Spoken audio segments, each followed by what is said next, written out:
et messieurs, bonsoir à l'édition du journal télévisé de 20h. Voici les titres. Le président de la République inaugure le complexe sportif de Pikine, totalement réhabilité par l'État. L'ouvrage va servir à l'éclosion des talents des jeunes. Pikine enclenche son renouveau. Le président Macky Sall a également posé la première pierre de la mosquée de la ville qui lui a réservé un accueil exceptionnel. Le chef de l'État a remis les clés des véhicules destinés au projet régional d'appui au pastoralisme. Les contours du programme d'urgence de modernisation des axes frontaliers à la loupe. Qu'est-ce que l'État entend faire? Quand, comment et où? Tout cela dans la présentation du Puma que nous proposons dans cette édition. Maïeuticien, les philosophes connaissent bien ce mot qui désigne au métier, celui des hommes qui font le même travail que les sages-femmes. Diversement apprécié, la loi sur l'ordre des sages-femmes et des maïeuticiens a été adoptée par les députés. Comment les Sénégalais accueillent ces nouveautés dans le système de santé assure? Le reportage consacré à cette question. Et puis, dans la rubrique santé, nous nous intéressons à l'ordre des médecins du Sénégal. Adhésion obligatoire pour exercer, mais tous ne respectent pas cette condition. Il y a 40% de non-inscrits à ce jour. En sport, les Lions dominent les Diables Rouges du Congo à Brazzaville, 2-0 pour le deuxième match amical du Sénégal avant le début de la CAN 2017 qui s'ouvre samedi au Gabon. Et puis, nous aurons dans cette édition en invité le directeur général du 3FPT, le Fonds de financement de la formation professionnelle et technique. M. Dame Diop va nous parler de la cérémonie de remise de financement aux jeunes du Sénégal prévue demain et présidée par le Premier ministre. Bonsoir à tous. Le Conseil des ministres s'est réuni ce matin en présence du chef de l'État. Vous aurez au cours de cette édition la lecture du communiqué final. Le projet régional d'appui au pastoralisme vient de démarrer ses activités au Sénégal avec une première acquisition de 20 véhicules, double cabine et station wagon. Ce projet financé par la Banque mondiale et l'État du Sénégal vise à améliorer la santé animale, la production et la transformation, mais également la valorisation des industries animales. C'est le chef de l'État qui a remis les clés des véhicules au ministère de l'Élevage, Pape Biram Biguendiaïa. Ce geste tout symbolique traduit une avancée majeure dans le secteur de l'élevage. Un investissement de plus de 16 milliards de francs CFA pour assurer la viabilité du bétail et du cheptel. 5 régions sont ciblées par le projet régional d'appui au pastoralisme. Les services de l'élevage sont désormais bien équipés pour assurer la santé animale. Aujourd'hui, c'est un projet qui démarre. Ces véhicules sont destinés à l'encadrement des différentes zones de pastoralisme donc à travers le pays, les services régionaux de l'élevage, les services départementaux de l'élevage, l'unité de coordination du projet et les directions avec lesquelles le PRAPS a signé un accord de convention pour l'exécution d'un certain nombre d'activités. C'est en 2013 que le projet d'appui au pastoralisme a été lancé dans 6 pays d'Afrique du Sahel en synergie avec la Banque mondiale. Et ce, grâce au leadership du président de la République Macky Sall. Un projet sous-régional qui démarre avec l'acquisition d'une vingtaine de véhicules avec des missions spécifiques. Par exemple, la santé animale, la vaccination, la production également au niveau de la direction de l'élevage et la transformation et la valorisation avec la direction des industries animales. Nous venons juste de démarrer. L'année dernière, nous avons mis à profit une année pour faire les marchés, mais également pour faire l'ensemble des appels d'offres. Et c'est ce qui est nouveau qu'en début d'année, nous avons pu avoir les véhicules. Et immédiatement, nous allons démarrer tous les travaux d'infrastructure qui concernent le projet dans les différentes régions. Les régions concernées sont Saint-Louis, Louga, Kaffrine, Tamba et Matam. Elles vont également être dotées de matériel de froid pour la conservation des vaccins. Par ailleurs, l'État vient de nouer un partenariat stratégique avec la Banque islamique de développement pour élargir les activités du PRAPS dans les autres régions du Sénégal. Le président Macky Sall était donc à Pikine pour inaugurer le complexe sportif. Un accueil exceptionnel lui a été réservé par les populations. C'est toute la ville qui s'est mobilisée pour exprimer au chef de l'État sa gratitude, marque de reconnaissance qui s'est traduite par une foule des grands jours. Les temps forts de l'accueil avec Pape Biram Biguendiaïa.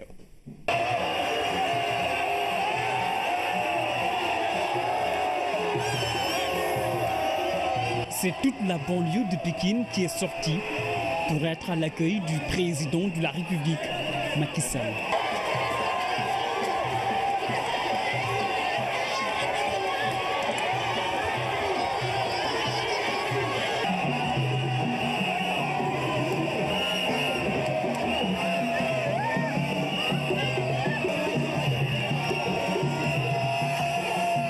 très forte mobilisation dans les grandes artères de Pékin.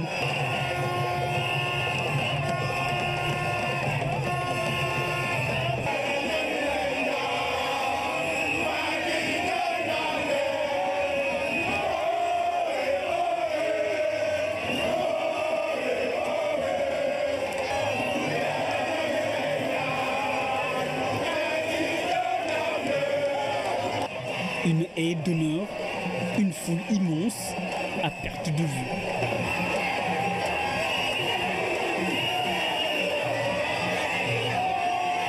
Le signe symbole fort d'une vague d'adhésion sans limite à la politique du président Macky Sall.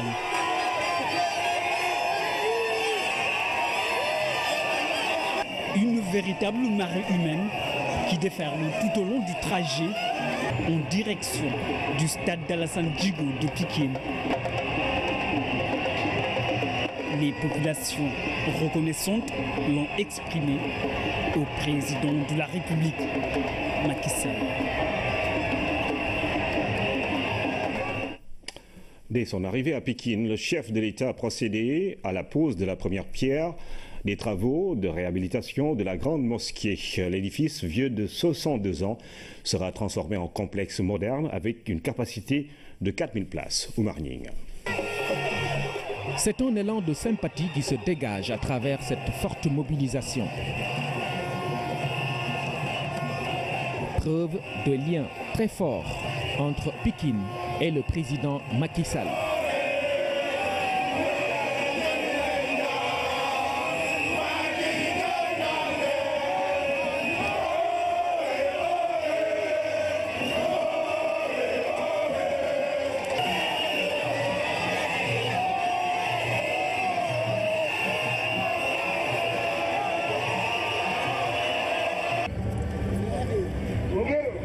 C'est aussi le témoignage d'une reconnaissance, car ici, la grande mosquée va totalement changer de visage. Le lieu de culte est vieux de 62 ans. Il a donc fait son temps. En posant la première pierre de sa réhabilitation, le président Macky Sall entame le processus qui va moderniser l'édifice. Au grand bonheur des imams, chefs religieux et fidèles présents. Au nom de l'imam, c'est Khadam Sissé qui a magnifié le geste du président de la République.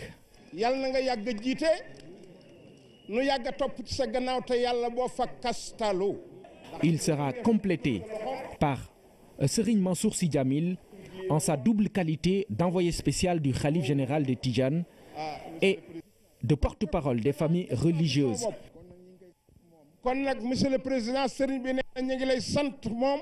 Pour le président Macky Sall, une mosquée de cette envergure est tout à l'honneur de la ville de Pékin.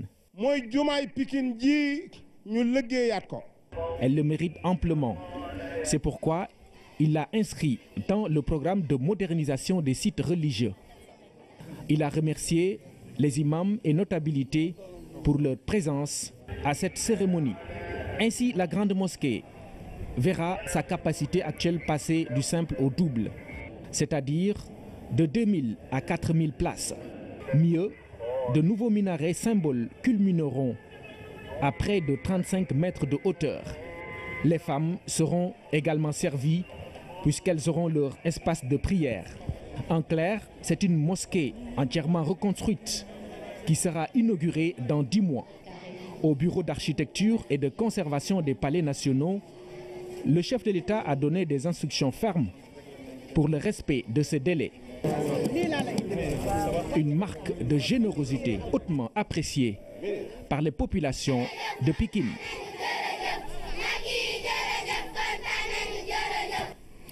Plus d'1 milliard, c'est le montant consacré aux travaux de modernisation du stade Alassane Djigo de Pékin. L'ouvrage a fière allure avec sa nouvelle tribune de 2000 places, sa pelouse synthétique toute neuve et ses installations de dernière génération.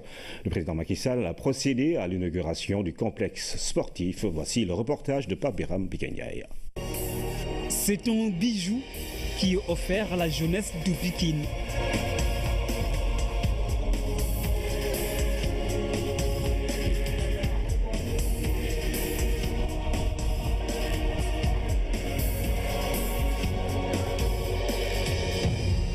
Le stade d'Alassane Djigo dévoile toute la splendeur d'un ouvrage de dernière génération avec des installations de premier choix. C'est toute l'ambition du président Macky Sall qui se traduit ici en termes d'infrastructures sportives. L'instant sera gravé dans les annales du sport sénégalais, du football en particulier. Et en de pareilles circonstances, toutes les pensées vont vers l'équipe nationale de football en route pour la CAN. Je saisis cette occasion pour appeler à une union sacrée autour des lions de la Teranga afin de les accompagner dans cette quête d'un premier sacre continental pour le Sénégal. Les sportifs de Pikine sont longtemps restés sevrés de compétitions sportives.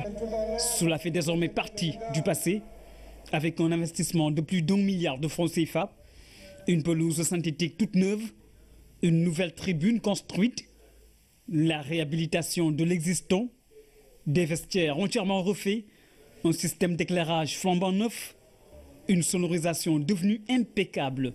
Bref, c'est un nouveau stade qui refait surface et ça ne s'arrête pas qu'à Pikine. Les infrastructures constituent un facteur essentiel de notre politique sportive. C'est pourquoi j'ai engagé le gouvernement à un maillage complet du territoire national en infrastructures sportives de qualité et conformes aux normes internationales dans un souci d'équité territoriale. C'est le sens de la réhabilitation et de la construction de stades fonctionnels dans toutes les régions du Sénégal, avec notamment le lancement imminent des travaux des stades de Kédougou, Kaffrine et Sédhiou. C'est le sens aussi de la reconstruction des stades de Mbao, des Parcelles Assainies, de Ngalandou Diouf, de Ndiarème à Guédiawaye et du stade Assane Diouf sur la plateforme de Diamniadio. Ces efforts continus ont pour finalité de bâtir un sport durable, pilier essentiel de ma vision d'édification d'une société émergente et solidaire. Pikine honore le président de la République Macky Sall, devenu citoyen d'honneur de la ville. C'est parce que le chef de l'État veut placer Pikine au cœur d'une politique d'aménagement du territoire afin qu'elle joue pleinement son rôle de plateforme économique. Pikine, c'est aussi une histoire et des figures emblématiques. Renforcer Pikine, c'est rééquilibrer le territoire métropolitain de Dakar. Renforcer Pikine, c'est dynamiser l'économie et raffermir la cohésion sociale dans l'espace régional de Dakar. Renforcer Pikine, c'est lui permettre de conforter son rôle de premier plan dans le sport, la culture, la politique et l'économie du pays, avec des figures emblématiques, mais surtout le capitaine Mbaye Diagne.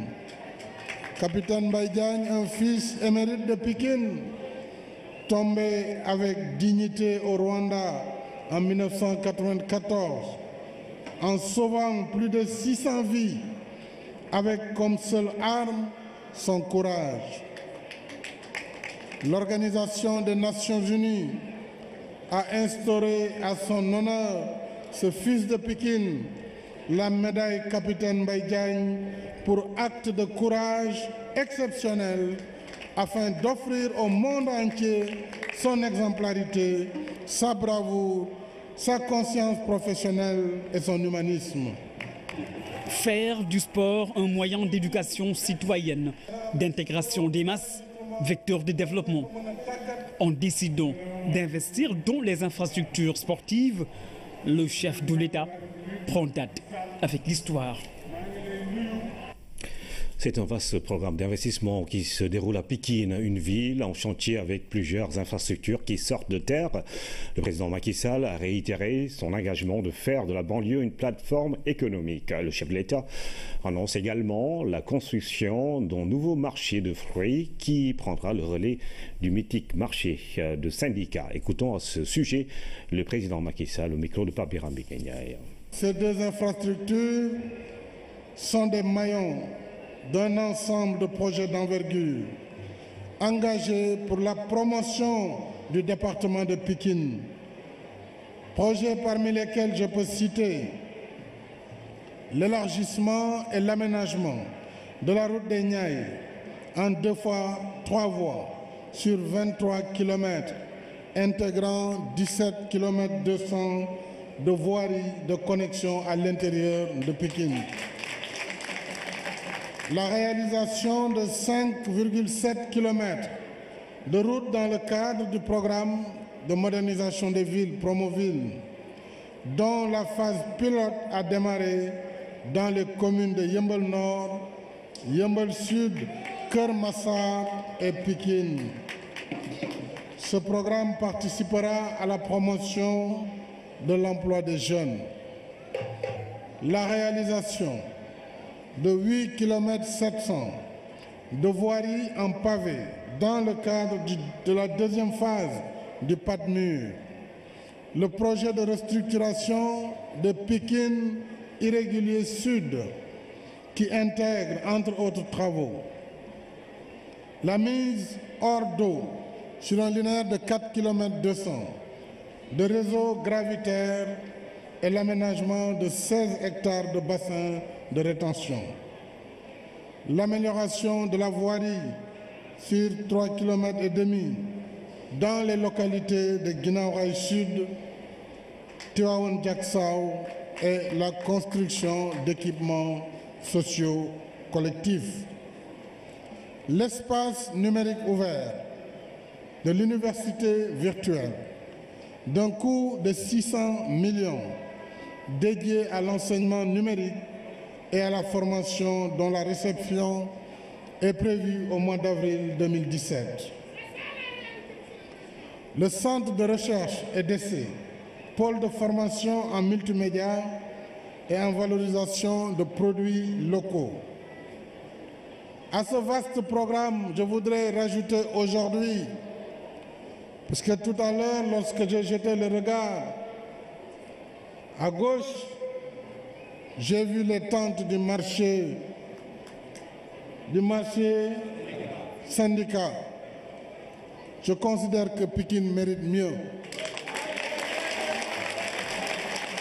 Je prends donc l'engagement en relation avec le maire de la ville et le maire de Pikine-Est et je demande au gouvernement de prendre dans les meilleures dispositions pour la construction d'un marché moderne de fruits qui prendra le relais du marché syndicat, connu pour son historicité, mais connu également pour son insalubrité. À présent, mesdames et messieurs, la lecture du communiqué du Conseil des ministres qui s'est réuni ce mercredi. Le président Macky Sall a réuni le Conseil des ministres mercredi 11 janvier 2017 à 10h au Palais de la République.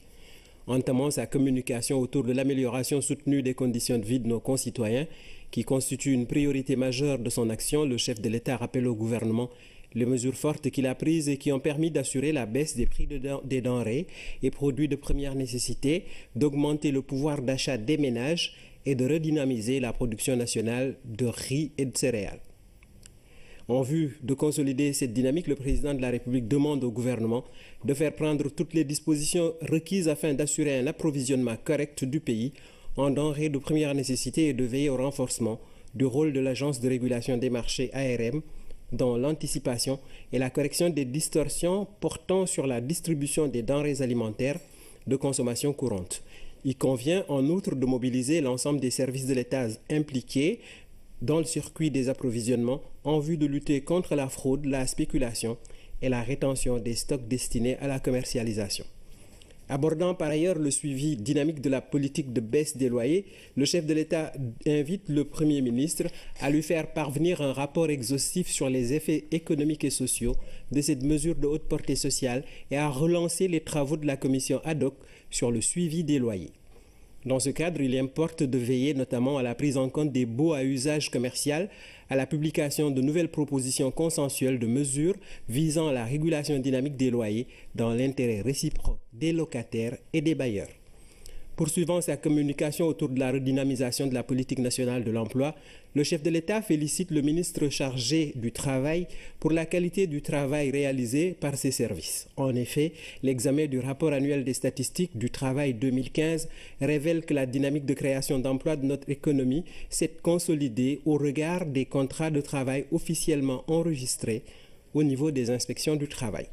Dès lors, le président de la République demande au Premier ministre d'examiner avec l'ensemble des acteurs du marché du travail les enseignements et recommandations du dit rapport, de même que les résultats de toutes les enquêtes relatives à l'emploi récemment publiées en vue d'accélérer la réactualisation de la politique nationale de l'emploi et de mettre en cohérence les programmes et projets de promotion de l'emploi. Le chef de l'État exhorte également le gouvernement à intensifier le processus de modernisation du secteur informel et demande à ce titre au Premier ministre de recevoir l'ensemble des organisations de commerçants et d'opérateurs économiques pour définir dans la concertation une feuille de route portant notamment sur les besoins en réhabilitation et construction de marchés et centres commerciaux, l'encadrement juridique, fiscal, comptable, financier et social, ainsi que sur les mécanismes de recensement des emplois de l'économie informelle. Concluant sur ce point, le président de la République invite le Premier ministre à envisager dans les meilleurs délais la mise en place d'un système intégré et consensuel de publication des statistiques de l'emploi, à tenir un conseil interministériel sur l'emploi avant fin février 2017, en prélude au premier conseil présidentiel sur l'emploi prévu fin mars 2017.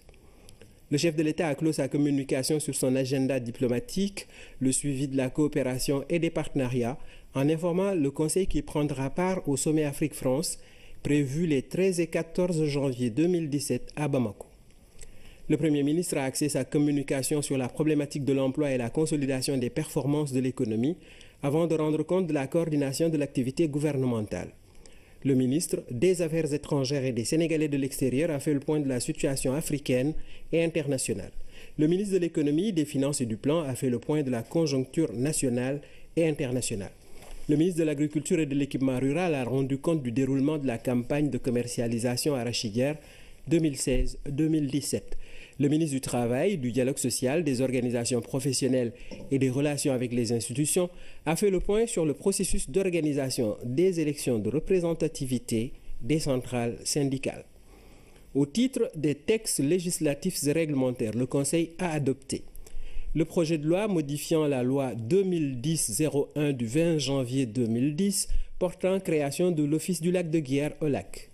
Au titre des mesures individuelles, le président de la République a pris les décisions suivantes. Le général de corps d'armée Mamadou Sow est nommé ambassadeur extraordinaire et plénipotentiaire de la République du Sénégal auprès de Sa Majesté Felipe VI, roi d'Espagne, en remplacement de M. Abdou Salam Diallo, appelé à d'autres fonctions. M. Pape Magueye Diop, conseiller des Affaires étrangères principal, est élevé au rang de ministre conseiller. M. Cheikh Ndour, inspecteur de l'éducation nationale, précédemment directeur de l'éducation et de la formation et des innovations, est nommé secrétaire général de l'Agence nationale de la petite enfance et de la case des tout-petits, en remplacement de M. Paul John, appelé à d'autres fonctions. Et enfin, M. Amadou Ndiaye, économiste, est nommé directeur de l'administration générale et de l'équipement du ministère de l'Industrie et des Mines en remplacement de M. Amadou Bamba Diop, admis à faire valoir ses droits à une pension de retraite. C'est signé le ministre porte-parole du gouvernement. Le communiqué du Conseil des ministres lu par Oumar Diaw. Après le PUDC, le Sénégal s'est doté dans notre programme spécial PUMA, programme d'urgence de modernisation des axes et territoires frontaliers, avec l'ambition d'améliorer les conditions de vie des populations, d'assurer la sécurité et de désenclaver ces axes. PUMA, créé par le chef de l'État le 3 octobre 2016, est en train de prendre ses marques. Le point avec Aram Now. PUMA. Dans le détail du sigle, tout l'enjeu apparaît. L'urgence, la modernisation, les axes frontaliers, Le programme est spécial, comme l'est le PUDC, mais celui-là se concentre sur les axes et territoires frontaliers, histoire d'y améliorer les conditions de vie et d'y apporter toute la sécurité nécessaire. C'est un programme qui couvre 10 régions. Avec les 5 pays voisins du Sénégal, nous avons 10 de nos régions qui sont frontalières avec ces pays. Donc de Saint-Louis à Matam, Kédougou, Ziguinchor jusqu'à Fatick, donc toute la boucle. Les Sénégalais ont apprécié à leur juste valeur les réalisations faites par le PUDC. Vous comprendrez que le PUMA est peut-être un prolongement, mais pour les zones frontalières. C'est vrai que le PUDC agit en milieu rural, mais là, le chef de l'État est allé plus loin. Avec ce programme d'urgence de modernisation des axes et territoires frontaliers, l'État veut renforcer sa présence et son action dans ces zones. Cela est décliné à travers 3 composantes: sécurité frontalière, désenclavement, développement durable. Le désenclavement, il est multiforme. C'est le désenclavement routier, le désenclavement fluvial, le désenclavement maritime, le désenclavement téléphonique et numérique. La deuxième composante, c'est le développement durable. Comme on a l'habitude de dire, il faut doter ces zones des infrastructures de base, telles que les écoles, l'électrification, les structures de santé, l'hydraulique, etc. Le désenclavement, la sécurité frontalière sont quand même des préoccupations majeures du gouvernement.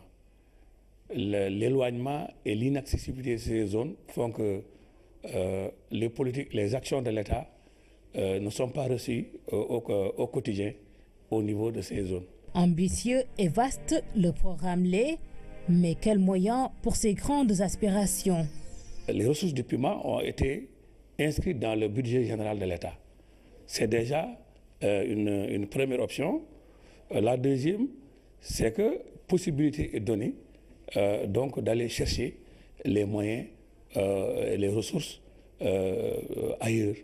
Aujourd'hui, nous sommes en possession donc des schémas frontaliers d'investissement proposés par les gouverneurs, les chefs. L'enjeu est tel qu'au-delà de la coordination, l'affaire de cet inspecteur principal des impôts, PUMA est aussi composé d'un comité de pilotage et des comités régionaux de coordination et de suivi. Il y a un comité de pilotage dirigé par le chef de l'état-major particulier de M. le Président de la République et qui donc définit les orientations stratégiques du programme.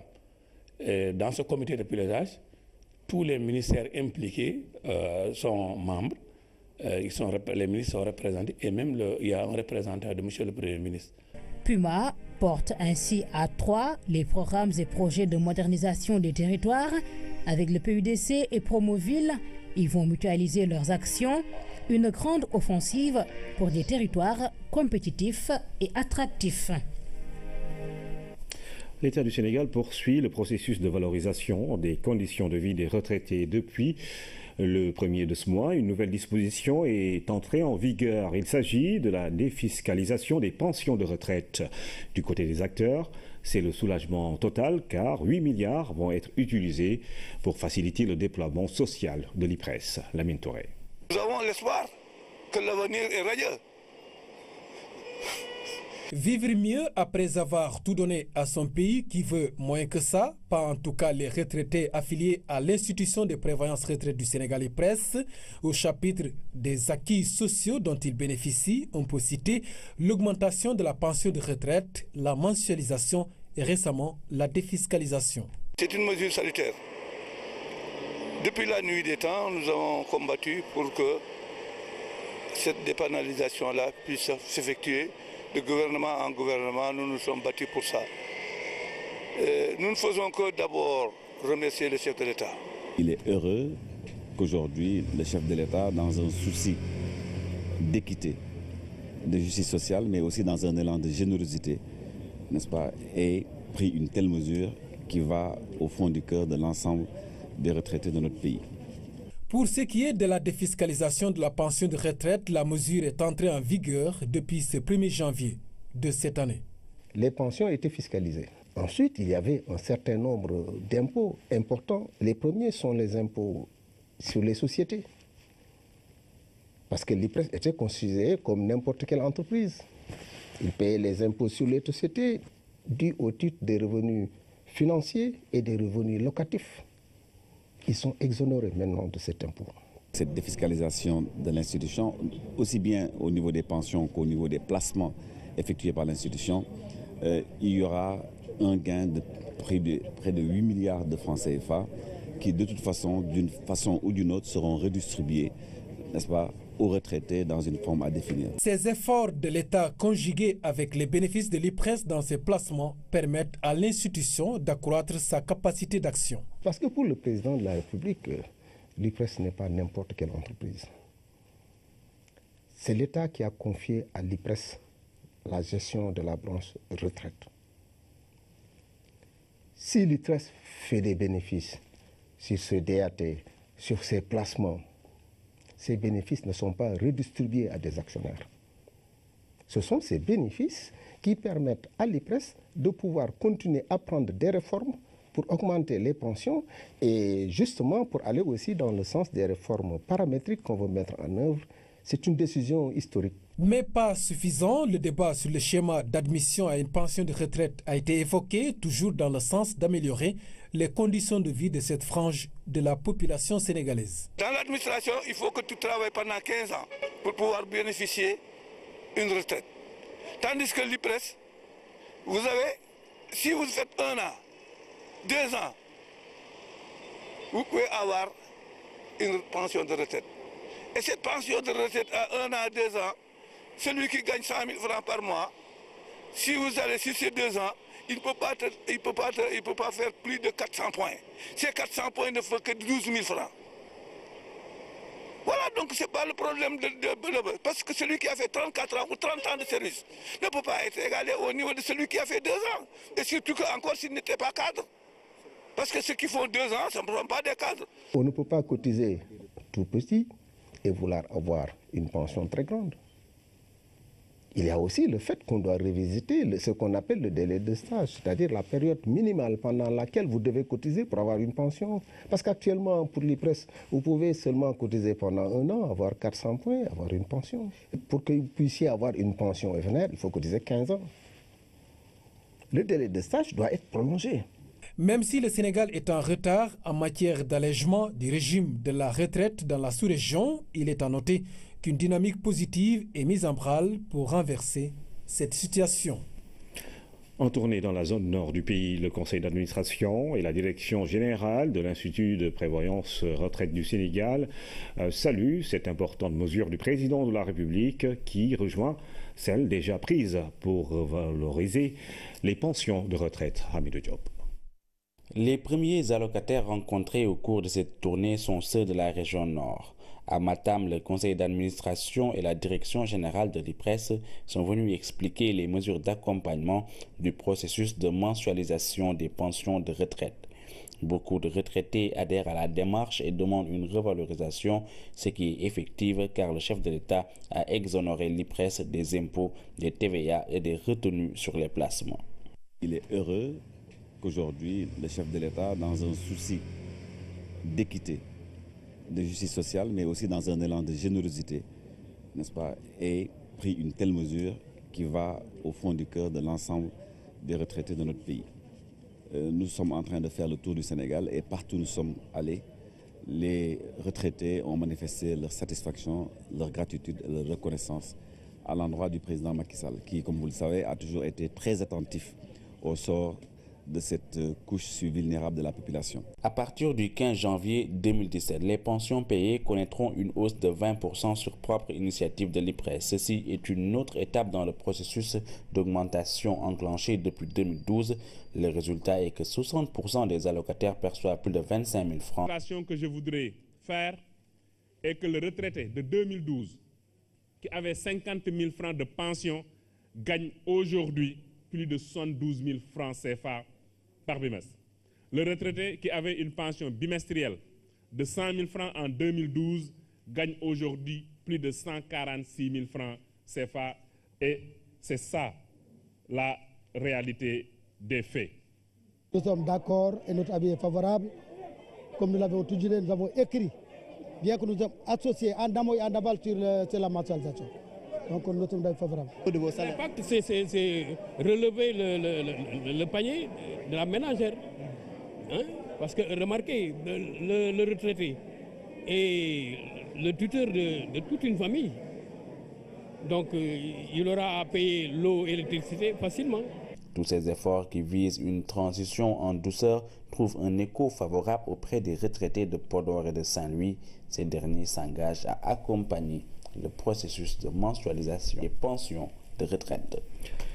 Les sages-femmes disposent désormais d'un cadre juridique de référence qui régit leur profession.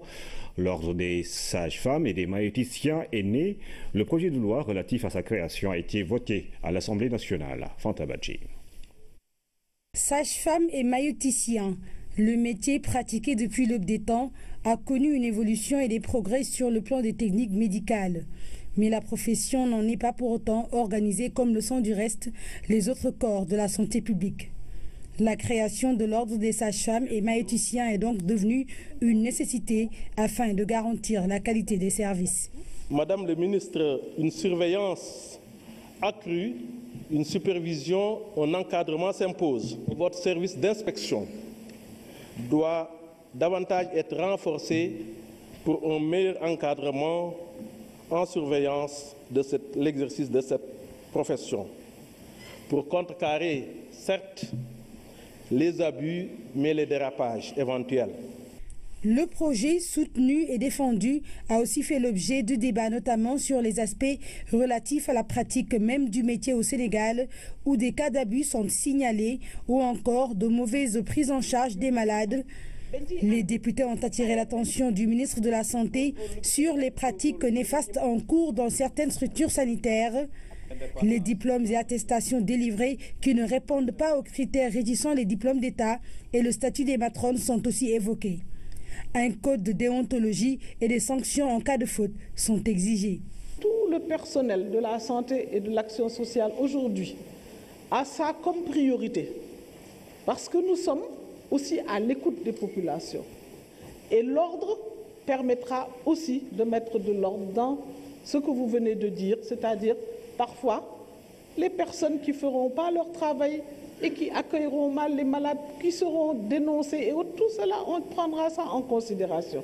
Des doléances relatives au manque criard de sages-femmes dans les zones reculées ont été posées.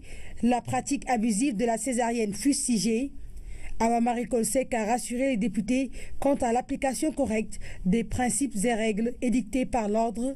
Le projet a été voté à l'unanimité. À l'École nationale de développement sanitaire et social, la section des sages-femmes existe bien dans les filières, mais pas pour les hommes. Aujourd'hui, l'opportunité leur est donnée de saisir cette chance et devenir maïeuticiens. La loi votée hier est différemment appréciée. Ibrahim Anon. Un vote à l'unanimité, synonyme d'une consécration. La loi sur l'ordre des sages-femmes et des maïeuticiens. Désormais, il est possible pour les hommes qui le désirent d'exercer le métier de maïeuticien, l'équivalence des sages-femmes. À l'École nationale de développement sanitaire et social, la liste des filières ne connaîtra pas donc de changement. Il faudra juste s'adapter. Nous sommes prêts dès l'année prochaine à recevoir des garçons. Et ça ne demande pas de dépenses supplémentaires. Il suffit de faire accéder ou de permettre aux garçons, comme on a permis ça aux filles, de participer au concours. Une opportunité pour les hommes différemment appréciée. Les hommes peuvent faire le métier de sage-femme, comme vous dites, maïeuticien, mais comme qu'ils font le métier de gynécologue. Je ne vois pas d'inconvénient. J'aurais aimé que les femmes soient beaucoup plus formées sur cette partie de la médecine qui est un peu tabou, vu que c'est des hommes qui vont consulter les parties les plus intimes pour moi de la femme. Donc, franchement, je ne suis pas trop pour ça. Pour certains, la nouvelle loi est une réponse pour pallier le déficit de personnel de santé dans certaines zones. Je suis pour cette loi parce que la santé étant un secteur clé, on doit quand même avoir suffisamment d'agents pour gérer cela. Donc je ne trouve pas de problème, que ce soit des hommes ou bien des femmes. Il n'y a pas de problème là-dessus. Il était temps parce qu'on a noté quand même un déficit au niveau des femmes qui ont une formation en santé. Donc raison pour laquelle l'État a trouvé nécessaire de faire appel aux hommes qui ont une formation pour quand même booster ce secteur clé de la vie. Certains acteurs du secteur considèrent que la loi permettra de réglementer davantage la profession. Je pense que ça a été une volonté des acteurs de cette profession depuis très longtemps et c'est fort heureux que le président de la République ait eu à accepter, à mettre en place cet ordre. Et c'est fort heureux aussi que les députés ont eu à voter cette loi à l'unanimité. Je pense que ceci est extrêmement important parce que ça va permettre le développement de cette profession, parce que nous tous, nous savons l'importance ou le rôle du sage-femme au niveau de notre système de santé. Tout ça va participer à l'organisation de cette profession des sages-femmes. Cette loi va aussi permettre, selon les autorités, une meilleure prise en charge des patientes, surtout au niveau de l'accueil, qui constitue souvent un casse-tête dans les structures de santé. On s'intéresse à présent à un ordre beaucoup plus connu et plus ancien, celui des médecins du Sénégal. Il existe depuis 1966 et compte un peu plus de 1000 médecins inscrits à son tableau en 2016. Tous les praticiens ne figurent pas sur ce tableau et pourtant c'est obligatoire sauf pour les médecins militaires. Les non-inscrits dans l'illégalité. Quelles sont les conditions à remplir pour exercer la médecine au Sénégal? À quelles sanctions s'expose-t-on en cas de faute? Autant de questions auxquelles la rubrique santé de cette semaine tente de répondre. Oumar Diawa. Nous avons ici... Voici le tableau de l'Ordre national des médecins du Sénégal pour l'année 2016. Un document important qui arrive à un moment où la question de l'exercice illégal agite le landerneau sanitaire et même social. Combien sont-ils réellement inscrits? 1007 médecins qui sont inscrits. Il ne s'agit pas de tous les médecins qui exercent au Sénégal qui sont encore inscrits. En définitive, si on appliquait strictement la loi, quelques 40% des toubibs déposeraient le stéthoscope et ôteraient la blouse car... Hormis les médecins des armées, cette inscription, elle est obligatoire. L'article 1er de la loi de 1966, qui régit l'ONMS, précise clairement les conditions qu'un prétendant à l'exercice de la médecine doit remplir. La première d'entre elles est d'avoir un doctorat d'État en médecine ou un diplôme jugé équivalent. Deuxième chose, être sénégalais. Ou être de nationalité d'un pays qui a passé un accord de réciprocité avec l'État du Sénégal. Qu'en est-il alors des infirmiers qui posent quotidiennement des actes médicaux? Un infirmier chef de poste qui consulte, il consulte sous la responsabilité du médecin chef de district. C'est une délégation de tâches. Et ceci a été matérialisé par le ministère de la Santé en énumérant les actes délégués. Au-delà de sa fonction fédératrice et de garant de la compétence et du maintien de la probité du corps médical, l'Ordre donne un avis sur tous les projets de loi soumis par l'autorité. Et ce n'est pas tout. L'Ordre porte aussi, et ça c'est capital, les intérêts des patients et de la profession médicale auprès des institutions. Divisé en deux sections, A pour les médecins du public, B pour ceux du privé, l'Ordre peut aussi sanctionner à travers ses chambres disciplinaires. L'avertissement, le blâme, l'interdiction temporaire ou permanente d'exercice de la médecine et de représentativité au sein de l'Ordre, la radiation du tableau de l'Ordre. L'espace communautaire de la CEDEAO et l'amplitude des déplacements imposent une autre réalité à laquelle il faut s'adapter. Nous sommes obligés, au niveau de chacune des entités de la CEDEAO, d'avoir un tableau qui va nous permettre de gérer la migration des médecins et des collègues qui vont s'inscrire. L'Ordre des pharmaciens, par la voix de son président, a partagé son expérience. Les populations ont même le droit, voire le devoir, de consulter ce tableau-là pour voir si le praticien auquel il s'adresse est autorisé à exercer. Et puisqu'on est dans l'ère du One Health, les vétérinaires étaient aussi conviés à cette publication du tableau. L'Ordre national des médecins veut en faire un événement annuel régulier. En un mois de commercialisation, plus de 4 milliards de francs CFA sont injectés dans la collecte de l'arachide par la Sonacos de Diourbel. Les paysans affichent le sourire, sauf qu'ils s'attendaient à plus de rendement cette année. Mamoudou Samamao. Diakhao, en plein cœur du Sine, la campagne de commercialisation de l'arachide bat son plein. Au magasin de stockage encore appelé SECO, ouvriers et paysans s'affairent autour du conditionnement. Le gérant, lui, fait les comptes. J'ai déjà collecté 750 tonnes pour une valeur de 157 millions. Nous avons intégralement payé les producteurs. Il n'y a pas de bons non payés ici.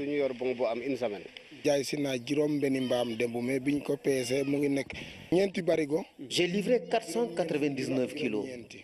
J'ai encaissé 99 300 francs CFA.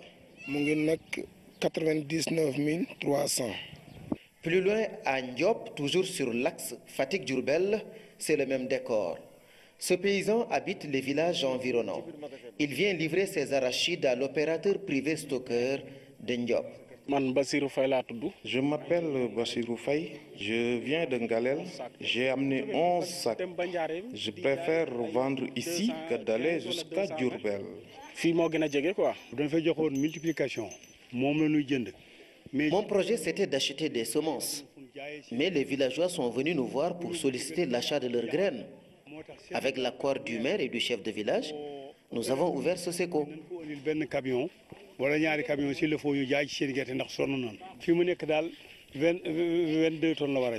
Bassirou repart avec sa bourse. Les graines prennent la route de Diourbel pour atterrir ici, à l'unité industrielle de la Sonacos. Au niveau du Diourbel, nous avions un objectif de 25 000 tonnes. Donc à ce jour, nous avons fait 13 500 tonnes. Donc ce qui représente 54% de notre objectif. Les financements sont disponibles. Donc la facturation se fait au jour le jour. Donc tous les gens qui viennent amener leurs graines aujourd'hui, ils sont facturés et payés le lendemain. Et aujourd'hui, au moment où nous parlons, à Diourbel, on a payé quelque chose comme 4,5 milliards. Plus de 13 000 tonnes de graines collectées pour un financement de plus de 4 milliards de francs CFA qui a atterri dans les poches des paysans en un mois de collecte. Des données de très loin incomparables à celles de l'année dernière. L'année dernière, on n'a pas fait 150 tonnes.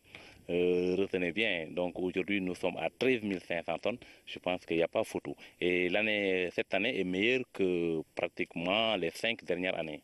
Sauf que cette année, l'arachide n'a pas fait que des erreurs. Beaucoup de paysans ont souffert de l'arrêt précoce des pluies. Nos récoltes de l'année dernière sont de loin les meilleures. Cette année, la pluie et l'engrais ont connu un déficit. Pour que tu trouves un sac de 50 kg, c'est rare. Il y aura des sacs qui n'atteignent même pas 40, des sacs qui seront 35, 36. Plus de 70 opérateurs pour 130 points de collecte sont agréés par la Sonacos de Diourbel. Le rôle dans la sphère marchande de la graine d'arachide est de permettre aux paysans qui n'ont pas les moyens d'acheminer ces graines à l'usine de vendre selon le prix fixé par les pouvoirs publics sans risque de se faire spolier par commerçants véreux et autres usuriers. À présent, l'invité de ce 20h, M. Dame Diop, directeur général du 3FPT, c'est le Fonds de financement de la formation professionnelle et technique. M. Diop, bonsoir.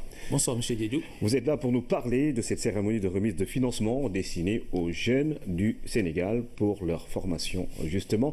Alors, combien de jeunes sont concernés? Pour quel montant? Je vous remercie de l'occasion que vous nous offrez de nous adresser à nos compatriotes cet après-midi, ce soir, pour parler de la cérémonie qu'on fera demain au Grand Théâtre. Le Premier ministre nous a fait l'honneur de venir la présider. Il s'agit effectivement d'un pan d'activité du Fonds de financement de la formation professionnelle qui, je dois le rappeler, a été mis en place par son Excellence, Monsieur le Président de la République, pour accompagner le PSE à travers les missions du ministère de la formation professionnelle, de l'apprentissage et de l'artisanat. Et ce Fonds de financement de la formation professionnelle qui a un peu moins d'1 an, a entre autres missions le financement de la formation individuelle des jeunes. C'est la raison pour laquelle demain, nous avons un peu plus de 3000 jeunes qui ont profité des bonnes formations professionnelles, ce qui est inédit. Pour la première fois au Sénégal, on offre la possibilité à des jeunes d'aller faire une formation et d'être accompagnés par l'État et les partenaires techniques et financiers. Demain donc, au Grand Théâtre, le Premier ministre va venir présider cette importante cérémonie. Nous avons, comme j'ai dit, plus de 3000 jeunes qui vont recevoir le bon de formation qui leur permettront d'acquérir une formation professionnelle dans divers métiers, dans divers centres de formation professionnelle. Alors, qu'est-ce qu'ils vont faire justement ces jeunes avec ce financement et comment on les choisit? Quels sont les critères? Alors, le critère fondamental, il faut rappeler que nous sommes déjà en train d'accompagner la volonté du président de la République qui consiste à orienter plus de 30% des jeunes sortant du cycle fondamental. On s'est dit aujourd'hui la contrainte majeure pour ces jeunes, c'était d'abord d'avoir l'offre de formation. Ça, c'est la première contrainte. Si l'offre existe, maintenant, il faut les moyens pour aller vers cette formation professionnelle. Donc, aujourd'hui, tous les jeunes titulaires d'un bac, d'un BFM, d'un CAP ou même qui n'ont pas fréquenté l'école et qui ont envie de faire une formation professionnelle peuvent bénéficier de ces bons de formation. Cette année, le gros du lot va vers les jeunes qui ont le bac, un bac littéraire, et qui ont décidé d'aller faire une formation professionnelle et qui sont venus vers nous, nous allons donc les accompagner pour acquérir cette formation professionnelle. Et après la formation, quel type de diplôme auront-ils? Alors, il faut rappeler que le fonds accompagne d'abord les travailleurs des entreprises, ça c'est une autre mission, pour améliorer donc la compétitivité de celles-ci. Le fonds accompagne les individus à travers ce qu'on appelle les certificats de spécialité, qui est un nouveau diplôme mis en place par le ministère de la formation professionnelle, qui consiste à prendre des jeunes, scolarisés ou non, qui ont été à l'école ou non, à leur donner une formation de courte durée, de 4 à 6 mois. Demain, le Premier ministre aura l'occasion de remettre des diplômes de certificats de spécialité à des jeunes qui ont fait 6 mois de formation pour être techniciens en montage de panneaux solaires ou techniciens en plomberie. Donc, c'est une nouvelle trouvaille du ministère de la formation professionnelle, comme j'ai dit, qui consiste donc à former les jeunes de manière très courte, à leur donner un diplôme qui s'appelle le certificat de spécialité. Ça, c'est une offre. L'autre offre, c'est les bons de formation, comme j'ai dit. Ces bons permettront à des jeunes d'aller faire une formation professionnelle d'1 an, 2 ans, de 3 ans, qui vont du certificat de spécialité jusqu'à la licence professionnelle. Est-ce qu'un jeune étudiant, par exemple, peut bénéficier de ces fonds et aller poursuivre ses études dans une école classique? Parfaitement, ils sont parfaitement éligibles. Aujourd'hui, comme j'ai dit, le gros de la troupe que nous avons aujourd'hui, c'est des jeunes qui ont le bac, certains qui sont à l'université, qui ont décidé d'aller maintenant faire une formation professionnelle. Certains ne sont pas encore à l'université, mais ils ont eu le bac général et ils ont envie d'aller faire une formation professionnelle, d'avoir un métier, de rentrer dans le marché du travail. Tous ces jeunes-là sont éligibles, parfaitement éligibles aux bons de financement de la formation. Et le montant des bons, ça varie de combien à combien? Ça varie, ça dépend du type de formation. En moyenne, c'est des bons qui varient entre 200 et 400 000 francs CFA. Que nous octroyons à ces jeunes-là pour leur permettre d'avoir ces compétences. Et ça peut aller au-delà? Ça peut aller au-delà. Ça dépend du type de formation, de la durée de la formation, de la nature et de la structure qui offre cette formation-là. Alors, pour la suite, justement, après cette cérémonie, quelles sont les perspectives pour les jeunes du Sénégal à travers, justement, ce fonds-là? Les perspectives, c'est que, comme j'ai dit tout à l'heure, nous sommes en train de dérouler les certificats de spécialité, qui sont des formations de courte durée. On passe d'une phase pilote aujourd'hui à une phase de déploiement à travers le pays. Ce que je n'ai peut-être pas dit tout à l'heure, que ces bonnes formations ne sont pas spécifiquement dédiées aux jeunes de Dakar. Sur tout l'ensemble du territoire national, nous avons des jeunes qui vont bénéficier de ces bonnes formations dans toutes les régions. Donc, la perspective pour nous, c'est d'aller dans le déploiement du certificat de spécialité surtout, qui vont nous permettre, ces certificats de spécialité, d'engager beaucoup de jeunes dans la formation, de leur donner un métier pour leur permettre de s'insérer dans le marché du travail. Alors, depuis le lancement du fonds en mai 2016, c'est mai 2016. Bien ça. Mai 2016. Combien de dossiers ont été validés? Aujourd'hui, comme j'ai dit, sur un peu moins de 4 000, nous en avons validé 3 000. Mais c'est lié aussi de dire que le fonds accompagne la formation des agents de sécurité de proximité, les ASP. Dans le programme Un ASP, un métier, sur les 10 000, aujourd'hui, au moment où nous parlons, nous avons un peu moins de 400 ASP qui sont dans les structures de formation pour leur donner un métier. C'est un important programme que nous accompagnons, mais aussi nous accompagner dans le cadre de la mise en disposition de ces compétences. Les militaires, aujourd'hui, en partenariat avec l'Agence de réinsertion sociale des militaires, nous avons déjà formé des militaires, des officiers, des soldats à qui nous donnons des compétences pour faciliter leur reconversion. Donc, la perspective, c'est d'aller à fond d'abord dans les certificats de spécialité pour enrôler le maximum de jeunes, d'aller dans ce qu'on appelle les contrats d'apprentissage. Aujourd'hui, nous sommes en train d'expérimenter avec les entreprises de la place pour permettre, comme j'ai dit, d'accompagner la volonté du président de la République d'engager au moins 30% des sortants du cycle fondamental vers la formation professionnelle et technique. Merci, M. Dame Diop, directeur général du 3FPT, c'est le fonds de financement de la formation professionnelle et technique qui procède demain à la cérémonie de remise de financement aux jeunes du Sénégal. Le parquet général a déroulé ce mercredi son réquisitoire à l'audience. Nous parlons du procès en appel d'Hissène Habré. Pour cette troisième journée, le procureur général a demandé au juge le rejet des moyens de droit présentés par la défense avant-hier. Célina Dunfal. Troisième jour du procès en appel de Hissène Habré, le parquet général a pris la parole. Le procureur et ses adjoints se sont évertués à démonter point par point les arguments présentés avant-hier par la défense. La défense nous dit qu'il y a une prétendue nullité, une erreur de procédure parce que la Chambre n'a pas lu à l'audience le jugement. Je me demande si la Chambre se mettait à lire le jugement, on mettrait combien de jours dans ce prétoire? Lorsque la défense invoque un moyen de droit, elle a l'obligation de dire en quoi cette erreur de droit peut invalider la décision. C'est une obligation. Absent depuis le début du procès, Hissène Habré a de toute façon été dispensé de présence. Dans son réquisitoire, le parquet a demandé au juge le rejet pur et simple des moyens de droit de la défense. Il n'y a point de déni de justice dans cette affaire, comme l'a évoqué la défense, affirme le parquet, qui a en passant souligné les faiblesses dans le mémoire brandi par la défense. Que la défense prouve qu'il y a erreur de fait,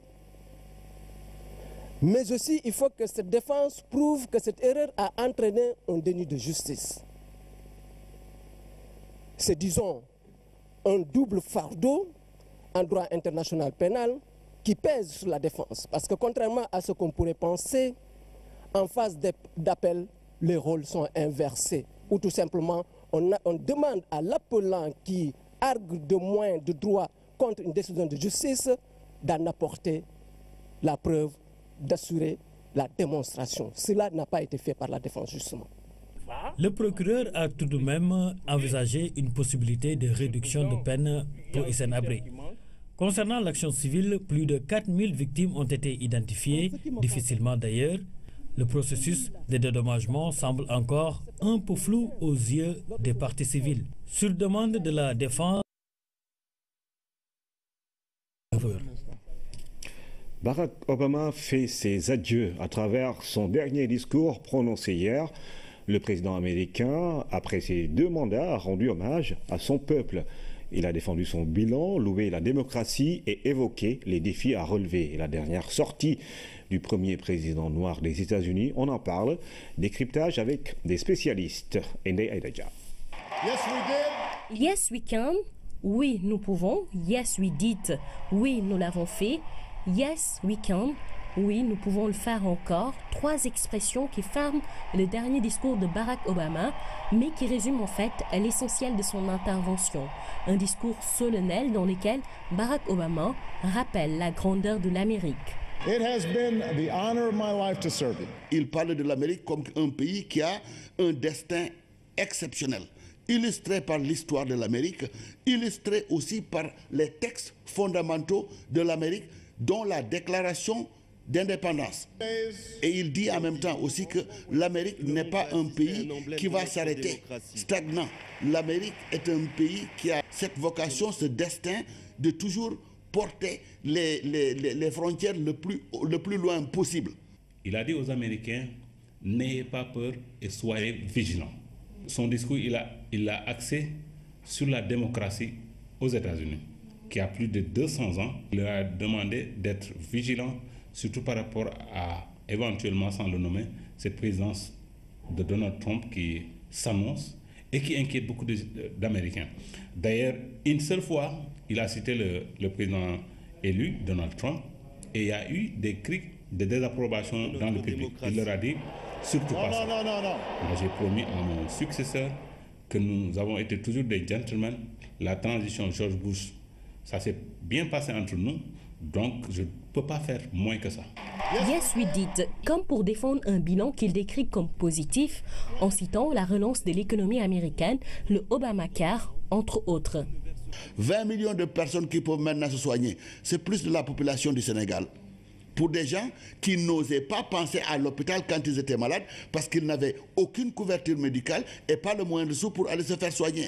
Et il dit, s'il y a quelqu'un qui me propose quelque chose qui peut améliorer Obamacare, je suis prêt à l'appuyer. Je crois que c'est un clin d'œil un peu à Donald Trump qui avait menacé de détruire Obamacare, mais je crois qu'il va revenir à de meilleurs sentiments. Ces échecs, il en parle aussi, comme la non-fermeture de la prison de Guantanamo, les inégalités sociales, l'embrasement du Proche-Orient et plus important encore, la question raciale. Il y a 4 paragraphes ou 5 paragraphes sur les inégalités raciales et la discrimination raciale. Et il parle de là d'un problème que l'Amérique jusqu'à présent n'a pas pu régler. Parce que les gens croyaient qu'avec son élection, on allait vers une Amérique post-raciale. Là où il a échoué, c'est surtout les armes à feu. On a vu que lors d'un de ses discours, il a pleuré carrément devant les caméras parce qu'il y avait une tuerie. Il voulait que les choses bougent. Mais ça n'a changé absolument rien du tout. De l'humanité, de l'émotion, il y en a eu donc dans ce discours, avec des brins de larmes parfois pour remercier sa femme, ses enfants ou encore son vice-président Joe Biden. Un discours rassembleur à Chicago où sa carrière politique a commencé et des milliers de personnes sont venues l'ovationner pendant quelques minutes. Avec Barack Obama, c'est un champion de la communication qui dit adieu, mais il promet de continuer son engagement citoyen et invite d'ailleurs tous les Américains à s'y atteler. L'actualité internationale en bref, elle nous conduit au Cameroun et en Thaïlande. Nous démarrons par la Côte d'Ivoire où le nouveau Premier ministre Amadou Coulibaly a formé son gouvernement. Il est composé de 28 ministres. Anaïs Nyamane. Le nouveau gouvernement ivoirien, formé par le Premier ministre Amadou Coulibaly, nommé mardi, est composé de 28 membres. La plupart des grands ministères restent inchangés, mais plusieurs poids lourds quittent l'équipe gouvernementale dans ce remaniement attendu après les législatives du 18 décembre dernier. Ce nouveau gouvernement met un terme à la réorganisation institutionnelle en Côte d'Ivoire, après l'adoption d'une nouvelle constitution qui a notamment vu la création d'un poste de vice-président et d'un Sénat. L'armée camerounaise a tué une centaine de combattants du groupe djihadiste Boko Haram. Elle a aussi libéré des centaines d'otages depuis le lancement en décembre d'une offensive d'envergure. Plusieurs usines de fabrication d'explosifs ont été aussi détruites, de même qu'une dizaine d'engins explosifs. Cette offensive a déjà permis aux forces camerounaises de prendre position dans cette partie du territoire nigérian. Et enfin, le sud de la Thaïlande n'était plus accessible depuis hier. Et pour cause, les pluies diluviennes ont causé l'effondrement de 2 ponts et l'arrêt de la circulation ferroviaire à 300 km au sud de Bangkok. Le bilan humain est lourd. 30 personnes ont perdu la vie dans ces inondations. Sport Cannes 2017, les droits de diffusion sont totalement exclusifs et tout contrevenant à cette disposition s'expose à des sanctions disciplinaires. À propos du directeur général de l'UAR, l'Union africaine des radiodiffusions, Grégoire Ndiaka, revient sur le dispositif de sécurisation du signal. Il est l'invité de l'émission Le Point. Il y a un dispositif qui est mis sur pied.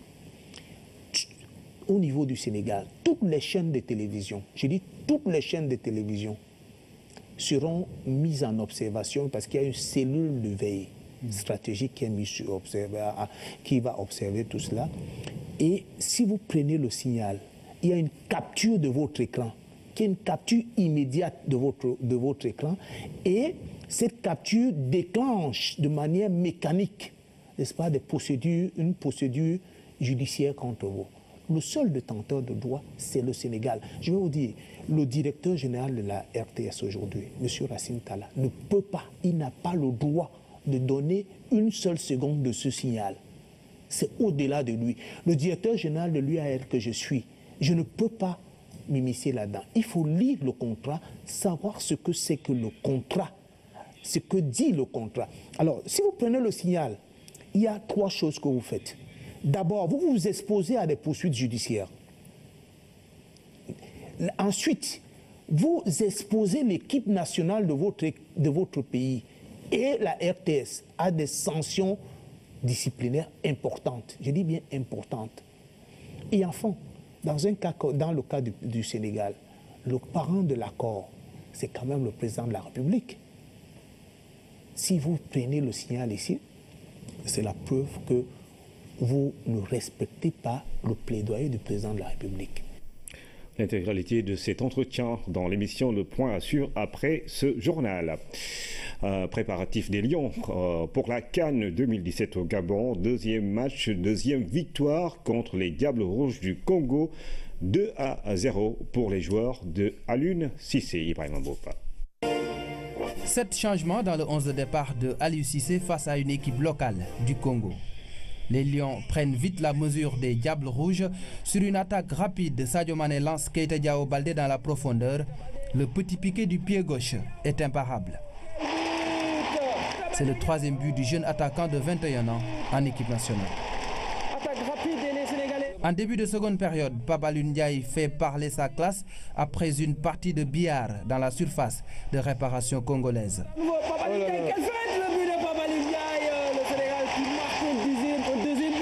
Une merveille de feinte pour le plaisir des yeux. Babalou Ndiaye inscrit son premier but en sélection. L'addition aurait pu être plus salée si Mame Biram Diouf était plus lucide devant le but sur ce coup-là. Sur ce coup franc, Henri Sévé a failli nettoyer la lucarne de Mouyabi Gildas, impeccable. Les occasions se sont enchaînées avec Karambodj et Moussa Sow, mais le sort du match était déjà scellé. Les Congolais ont eu quelques velléités offensives sans réussir à faire sauter le verrou sénégalais. Koulibaly qui joue un peu avec le feu. Après le match, les deux sélectionneurs ont fait face à la presse. Le coach du Sénégal est satisfait de ses joueurs et de leurs prestations. Le sélectionneur du Congo, quant à lui, pense que les Diables Rouges ont limité la casse. Nous les écoutons au micro de Koumba Diakhatemar. On avait demandé à nos enfants d'être solidaires et d'être prêts à la souffrance. Je crois que c'est ce qui s'est passé dans le terrain. Dieu merci que ça s'est soldé sur ce score-là, parce que d'aucuns pensaient que ça pouvait aller au-delà de cela, mais les enfants ont quand même tenu. Il faut les féliciter. Après, je crois, 6 à 7 jours d'entraînement seulement, voilà le résultat 2-0 contre le Sénégal, il faut les féliciter. Ces 2 matchs m'ont permis, si vous voulez, de faire entrer des joueurs, de faire commencer des joueurs. D'autres étaient sur le banc. Ça m'a permis aussi de décaler d'autres joueurs dans d'autres positions. Donc tout ça, je pense que c'est bénéfique. Et comme je l'ai dit tout à l'heure, je crois que la satisfaction, c'est surtout d'avoir bien travaillé, d'avoir disputé 2 matchs de préparation et surtout qu'il n'y ait pas de blessés. Parce que mon inquiétude, en réalité, dans ces matchs-là, c'était que mes joueurs se blessent. Et qu'on a vu, par exemple, le Congo a vraiment musclé le jeu à un moment donné. Et je peux vous garantir que j'étais pas tranquille sur le banc. Mais bon, c'est ce qu'on attendait, c'était ce style d'opposition qu'on voulait. La Sonatel, à travers sa marque Orange, lance une campagne de communication spéciale dédiée à la CAN Gabon 2017. L'opérateur de téléphonie a également apporté un soutien financier à la Fédération sénégalaise de football, au comité de supporters et à la presse sportive nationale. Damsila. Dans le cadre de la promotion de la CAN Gabon 2017, Orange lance une communication axée sur les 14 millions de supporters sénégalais. La campagne est mise en œuvre pour accompagner les Lions en mobilisant tout le peuple autour de ce rendez-vous continental. Une campagne, on va dire, sensationnelle que nous avons déployée pour marquer et magnifier en fait le soutien des plus de 14 millions de Sénégalais que nous sommes et qui allons rugir avec l'équipe nationale de foot durant toute cette CAN qui, nous l'espérons, donc sera la plus longue de toutes nos CAN, avec bien évidemment donc la consécration dont tout le monde rêve, cette consécration ultime. Mais pour l'instant, comme pour paraphraser le président Augustin Senghor, nous allons le jouer match par match, et match par match nous serons 14 millions, donc avec l'ensemble des Sénégalais d'ici et d'ailleurs, pour rugir derrière cette très belle équipe nationale. La campagne sera déclinée sur tous les supports de communication, médias et hors médias, et sera centrée sur les supporters à travers un film sur le Lion. Cette campagne que vous allez voir sera autour en fait de la thématique Lion. Lyon par rapport à ce que cela représente, une symbolique en fait de force, de puissance et surtout d'emblème du Sénégal. On a voulu donc à travers cette campagne remettre en fait les supporters, nos clients au cœur de ce dispositif-là. Dans la campagne de mobilisation des 14 millions de Sénégalais autour de l'équipe nationale de football, Orange a soutenu financièrement la presse sportive et le comité de supporters. Ils ont reçu respectivement 10 millions et 20 millions de francs CFA. Nous nous sommes rendus en compagnie du ministère des Sports et de la Fédération sénégalaise de football pour remettre nos différentes subventions, notamment à l'Association nationale de la presse sportive sénégalais et au comité des supporters, donc le 12e Gaïndé et le Ali Kaza.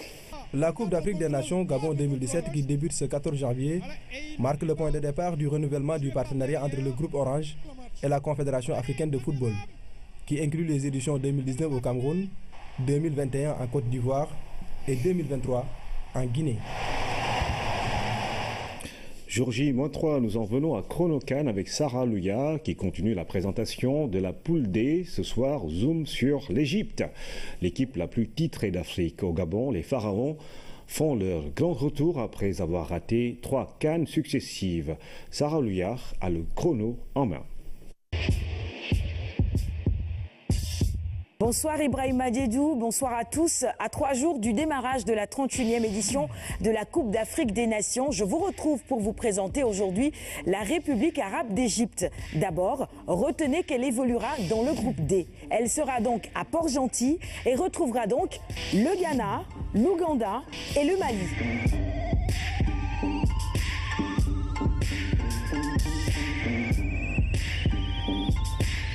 L'Égypte s'étend sur une superficie d'environ 1 million de kilomètres carrés. Sa population est estimée à environ 92 millions d'habitants. C'est le 3e pays le plus peuplé d'Afrique. Sur la Fédération égyptienne de foot, il faut dire qu'elle a été fondée en 1921. Elle est affiliée à la FIFA depuis 1923 et fait partie de la CAF depuis 1957. Les joueurs de l'équipe nationale de l'Égypte sont surnommés les Pharaons d'Égypte.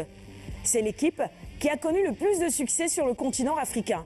7 fois, ils ont soulevé le trophée continental, dont 3 fois d'affilée. C'était en 2006, en 2008 et en 2010, ce qui constitue un record dans le monde. L'Égypte fait également partie des 4 pays africains qui ont déjà intégré le top 10 du classement FIFA mondial.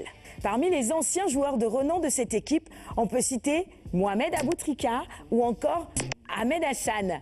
Aujourd'hui, la star de cette équipe égyptienne, c'est le milieu de terrain de l'AS Rome. Il s'appelle Mohamed Salah. Son portrait maintenant avec Tierno Diallo.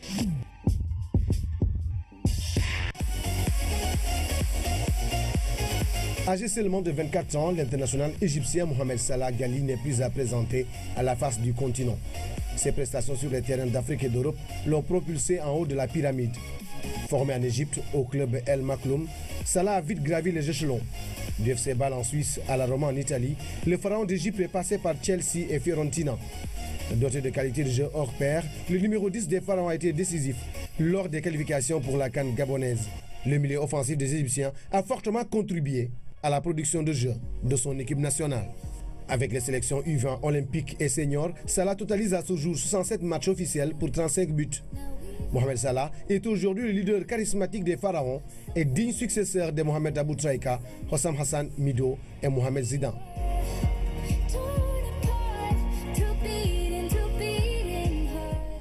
Au Gabon, Mohamed Salah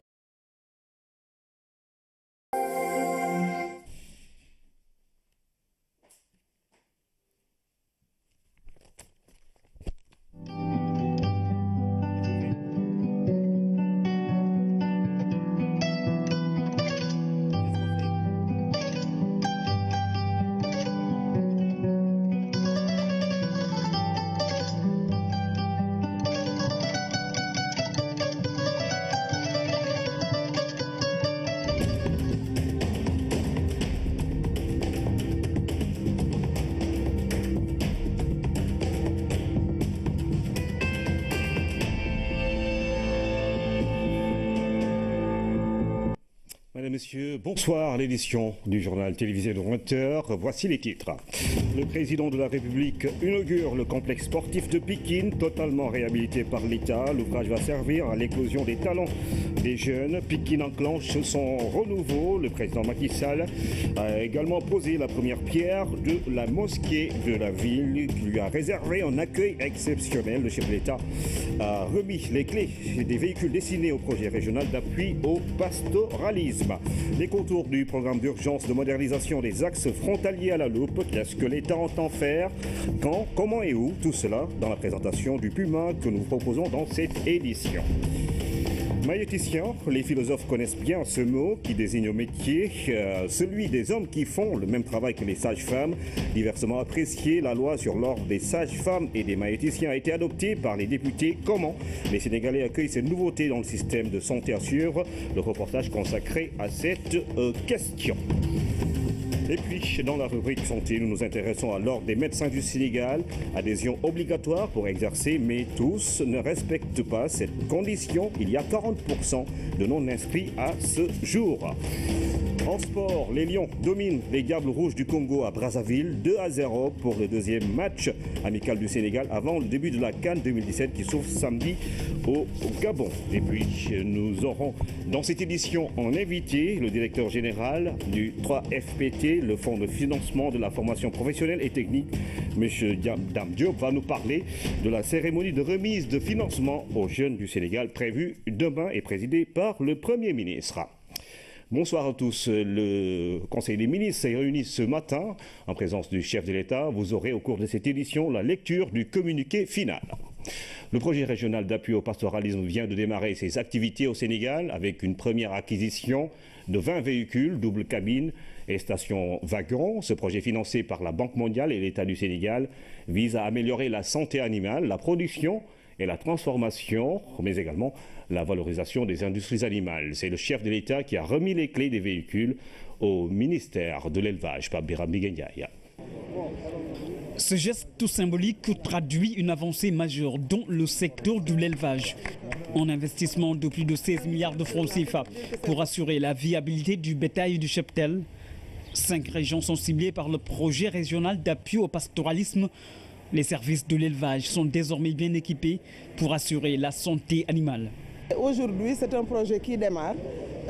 Ces véhicules sont destinés à l'encadrement des différentes zones de pastoralisme donc à travers le pays, les services régionaux de l'élevage, les services départementaux de l'élevage, l'unité de coordination du projet et les directions avec lesquelles le PRAPS a signé un accord de convention pour l'exécution d'un certain nombre d'activités. C'est en 2013 que le projet d'appui au pastoralisme a été lancé dans 6 pays d'Afrique du Sahel en synergie avec la Banque mondiale. Et ce, grâce au leadership du président de la République Macky Sall. Un projet sous-régional qui démarre avec l'acquisition d'une vingtaine de véhicules avec des missions spécifiques. Par exemple, la santé animale, la vaccination, la production également au niveau de la direction de l'élevage et la transformation et la valorisation avec la direction des industries animales. Nous venons juste de démarrer. L'année dernière, nous avons mis à profit une année pour faire les marchés, mais également pour faire l'ensemble des appels d'offres. Et c'est ce qui nous vaut qu'en début d'année, nous avons pu avoir les véhicules. Et immédiatement, nous allons démarrer tous les travaux d'infrastructure qui concernent le projet dans les différentes régions. Les régions concernées sont Saint-Louis, Louga, Kaffrine, Tamba et Matam.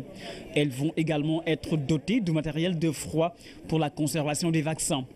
Par ailleurs, l'État vient de nouer un partenariat stratégique avec la Banque islamique de développement pour élargir les activités du PRAPS dans les autres régions du Sénégal. Le président Macky Sall était donc à Pikine pour inaugurer le complexe sportif. Un accueil exceptionnel lui a été réservé par les populations. C'est toute la ville qui s'est mobilisée pour exprimer au chef de l'État sa gratitude, marque de reconnaissance qui s'est traduite par une foule des grands jours. Les temps forts de l'accueil avec Pape Biram Ndiaye.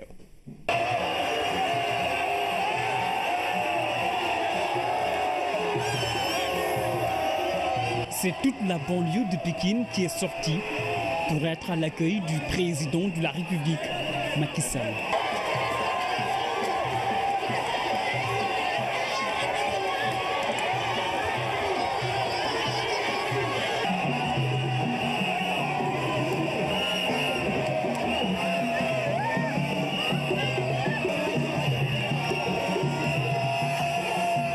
très forte mobilisation dont les grandes artères du Pikine. La réhabilitation de l'existant, des vestiaires entièrement refaits, un système d'éclairage flambant neuf, une sonorisation devenue impeccable. Bref, c'est un nouveau stade qui refait surface et ça ne s'arrête pas qu'à Pikine. Les infrastructures constituent un facteur essentiel de notre politique sportive. C'est pourquoi j'ai engagé le gouvernement à un maillage complet du territoire national en infrastructures sportives de qualité et conformes aux normes internationales dans un souci d'équité territoriale. C'est le sens de la réhabilitation et de la construction de stades fonctionnels dans toutes les régions du Sénégal, avec notamment le lancement imminent des travaux des stades de Kédougou, Kaffrine et Sédhiou. C'est le sens aussi de la reconstruction des stades de Mbao, des Parcelles Assainies, de Ngalandou Diouf, de Ndiarem à Guédiawaye et du stade Assane Diouf sur la plateforme de Diamniadio. Ces efforts continus ont pour finalité de bâtir un sport durable, pilier essentiel de ma vision d'édification d'une société émergente et solidaire. Pikine honore le président de la République Macky Sall, devenu citoyen d'honneur de la ville. C'est parce que le chef de l'État veut placer Pikine au cœur d'une politique d'aménagement du territoire afin qu'elle joue pleinement son rôle de plateforme économique. Pikine, c'est aussi une histoire et des figures emblématiques. Renforcer Pikine, c'est rééquilibrer le territoire métropolitain de Dakar. Renforcer Pikine, c'est dynamiser l'économie et raffermir la cohésion sociale dans l'espace régional de Dakar. Renforcer Pikine, c'est lui permettre de conforter son rôle de premier plan dans le sport, la culture, la politique et l'économie du pays, avec des figures emblématiques, mais surtout le capitaine Mbaye Diagne. Capitaine Mbaye Diagne, un fils émérite de Pikine, tombé avec dignité au Rwanda en 1994, en sauvant plus de 600 vies, avec comme seule arme son courage. L'Organisation des Nations Unies a instauré à son honneur, ce fils de Pikine, la médaille Capitaine Mbaye Diagne pour acte de courage exceptionnel afin d'offrir au monde entier son exemplarité, sa bravoure, sa conscience professionnelle et son humanisme. Faire du sport un moyen d'éducation citoyenne, d'intégration des masses, vecteur de développement. En décidant d'investir dans les infrastructures sportives, le chef de l'État prend date avec l'histoire. C'est un vaste programme d'investissement qui se déroule à Pikine, une ville en chantier avec plusieurs infrastructures qui sortent de terre. Le président Macky Sall a réitéré son engagement de faire de la banlieue une plateforme économique. Le chef de l'État annonce également la construction d'un nouveau marché de fruits qui prendra le relais du mythique marché de syndicats. Écoutons à ce sujet le président Macky Sall au micro de Pape Biram Kenyaï.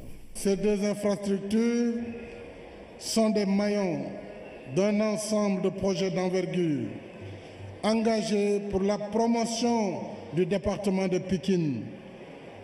Projets parmi lesquels je peux citer l'élargissement et l'aménagement de la route des Niayes en 2 fois 3 voies sur 23 km, intégrant 17 km 200 de voiries de connexion à l'intérieur de Pikine.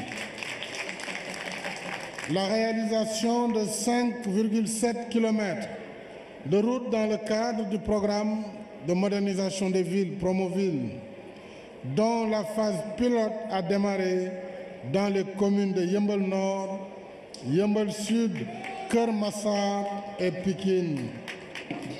Ce programme participera à la promotion de l'emploi des jeunes.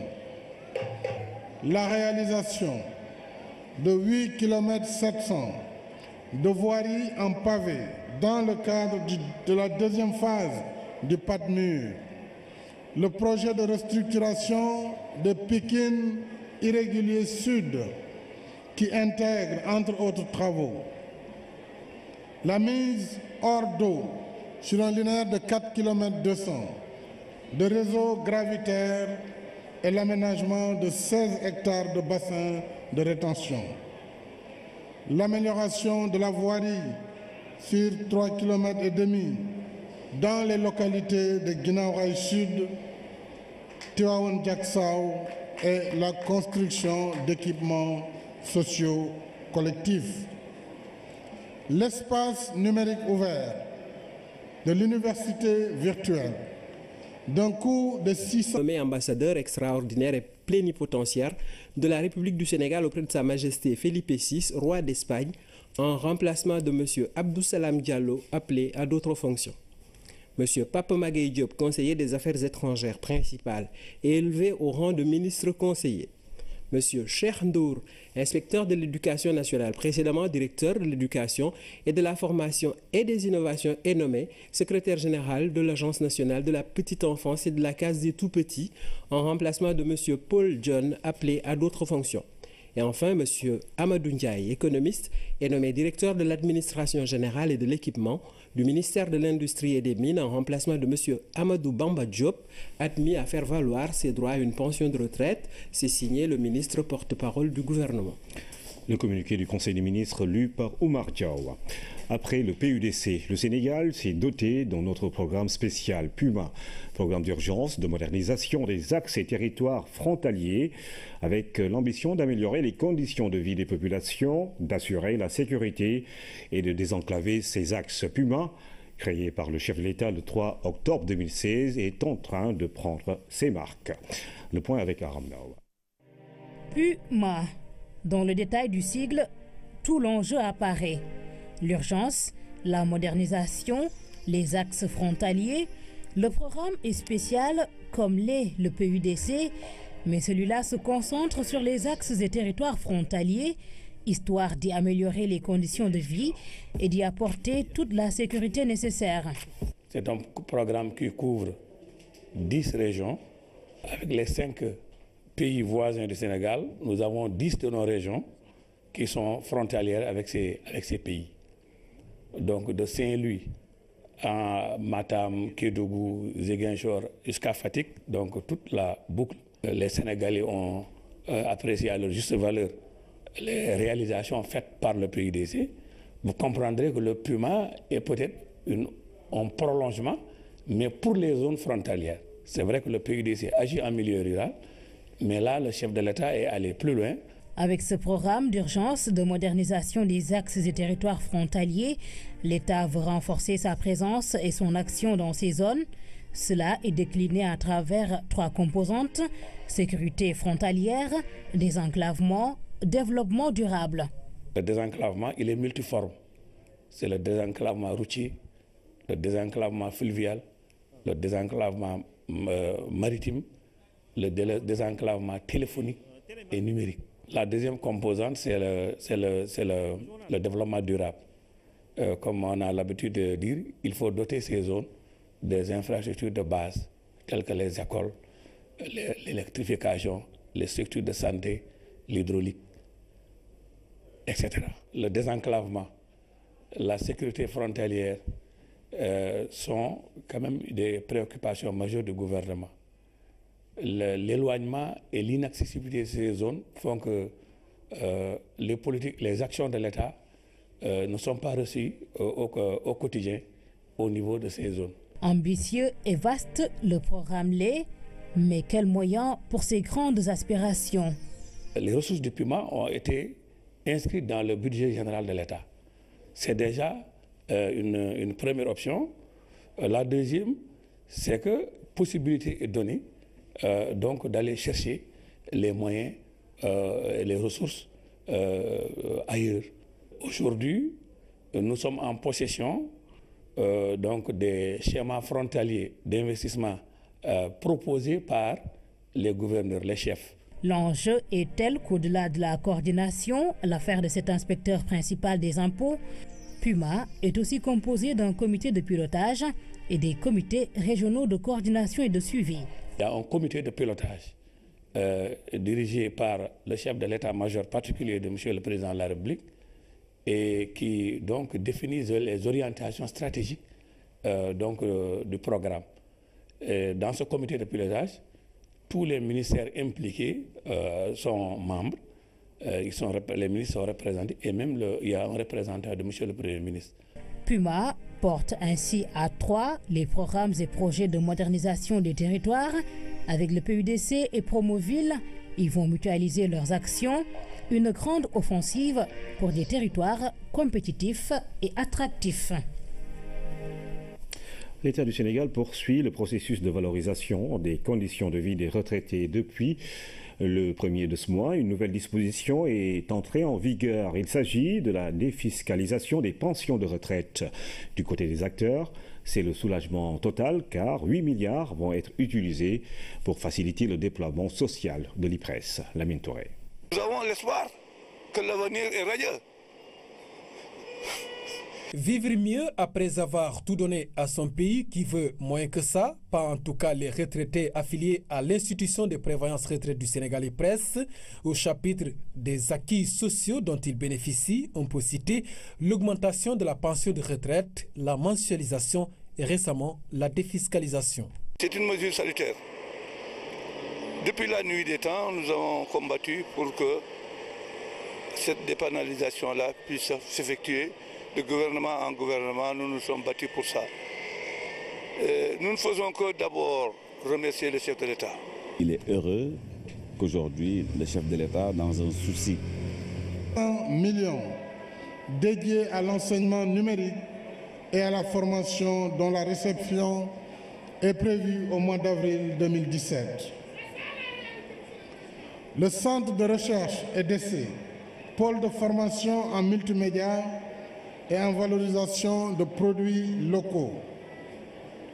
À ce vaste programme, je voudrais rajouter aujourd'hui, parce que tout à l'heure, lorsque j'ai jeté le regard à gauche, j'ai vu les tentes du marché syndicat. Je considère que Pikine mérite mieux. Je prends donc l'engagement en relation avec le maire de la ville et le maire de Pikine-Est et je demande au gouvernement de prendre dans les meilleures dispositions pour la construction d'un marché moderne de fruits qui prendra le relais du marché syndicat connu pour son historicité, mais connu également pour son insalubrité.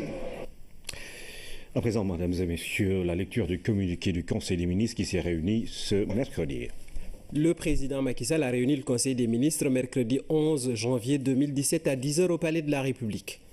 Entamant sa communication autour de l'amélioration soutenue des conditions de vie de nos concitoyens, qui constitue une priorité majeure de son action, le chef de l'État rappelle au gouvernement les mesures fortes qu'il a prises et qui ont permis d'assurer la baisse des prix des denrées et produits de première nécessité, d'augmenter le pouvoir d'achat des ménages et de redynamiser la production nationale de riz et de céréales.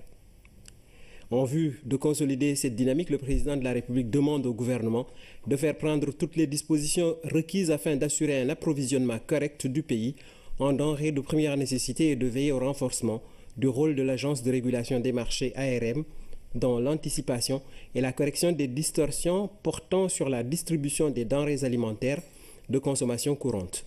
Il convient en outre de mobiliser l'ensemble des services de l'État impliqués dans le circuit des approvisionnements en vue de lutter contre la fraude, la spéculation et la rétention des stocks destinés à la commercialisation.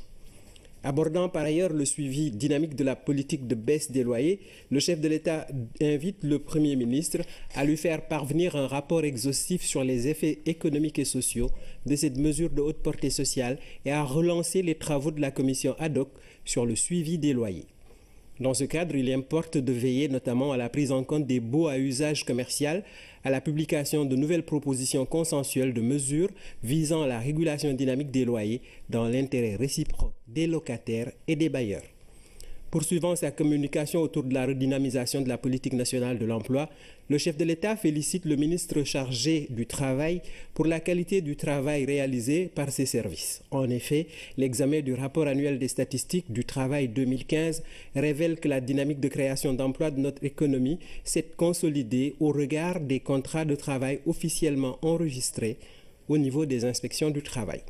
Dès lors, le président de la République demande au Premier ministre d'examiner avec l'ensemble des acteurs du marché du travail les enseignements et recommandations du dit rapport, de même que les résultats de toutes les enquêtes relatives à l'emploi récemment publiées en vue d'accélérer la réactualisation de la politique nationale de l'emploi et de mettre en cohérence les programmes et projets de promotion de l'emploi. Le chef de l'État exhorte également le gouvernement à intensifier le processus de modernisation du secteur informel et demande à ce titre au Premier ministre de recevoir l'ensemble des organisations de commerçants et d'opérateurs économiques pour définir dans la concertation une feuille de route portant notamment sur les besoins en réhabilitation et construction de marchés et centres commerciaux, l'encadrement juridique, fiscal, comptable, financier et social, ainsi que sur les mécanismes de recensement des emplois de l'économie informelle.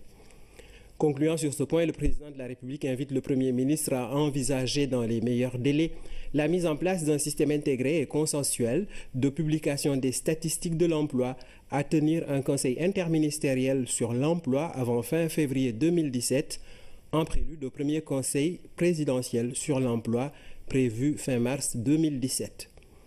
Le chef de l'État a clos sa communication sur son agenda diplomatique, le suivi de la coopération et des partenariats, en informant le Conseil qui prendra part au sommet Afrique-France, prévu les 13 et 14 janvier 2017 à Bamako. Le Premier ministre a axé sa communication sur la problématique de l'emploi et la consolidation des performances de l'économie, avant de rendre compte de la coordination de l'activité gouvernementale. Le ministre des Affaires étrangères et des Sénégalais de l'extérieur a fait le point de la situation africaine et internationale. Le ministre de l'Économie, des Finances et du Plan a fait le point de la conjoncture nationale et internationale. Le ministre de l'Agriculture et de l'Équipement rural a rendu compte du déroulement de la campagne de commercialisation arachidière 2016-2017. Le ministre du Travail, du Dialogue social, des organisations professionnelles et des relations avec les institutions a fait le point sur le processus d'organisation des élections de représentativité des centrales syndicales. Au titre des textes législatifs et réglementaires, le Conseil a adopté le projet de loi modifiant la loi 2010-01 du 20 janvier 2010 portant création de l'Office du lac de Guiers au lac. Au titre des mesures individuelles, le président de la République a pris les décisions suivantes. Le général de corps d'armée Mamadou Sow est nommé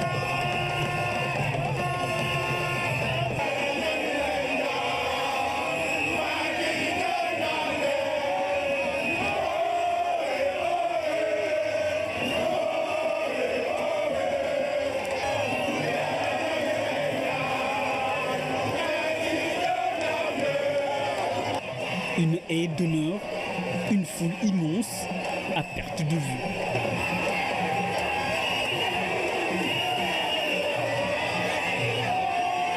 Le signe et symbole fort d'une vague d'adhésion sans limite à la politique du président Macky Sall.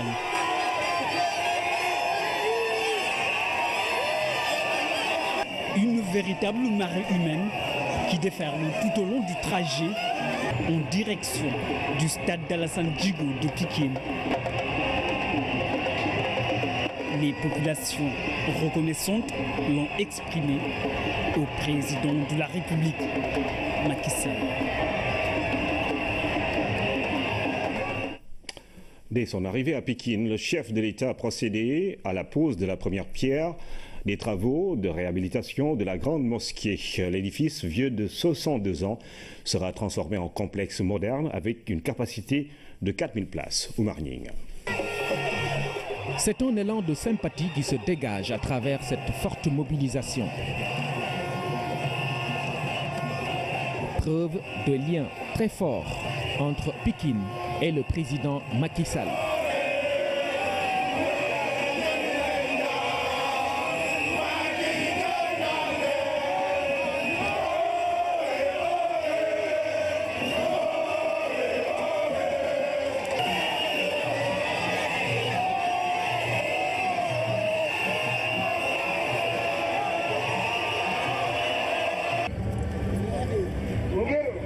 C'est aussi le témoignage d'une reconnaissance, car ici, la grande mosquée va totalement changer de visage. Le lieu de culte est vieux de 62 ans. Il a donc fait son temps. En posant la première pierre de sa réhabilitation, le président Macky Sall entame le processus qui va moderniser l'édifice. Au grand bonheur des imams, chefs religieux et fidèles présents. Au nom de l'imam, c'est Khadam Sissé qui a magnifié le geste du président de la République.